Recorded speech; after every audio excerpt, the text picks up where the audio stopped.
അടുത്തോട്ട് കൊണ്ടുവന്നു എന്നിട്ട് ഇവിടെ ഇട്ട് ചെയ്യാം.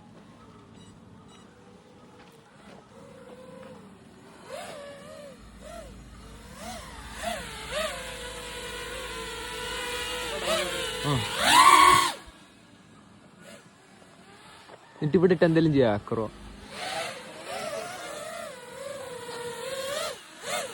ഫ്ലിപ്പ് ചെയ്യോ?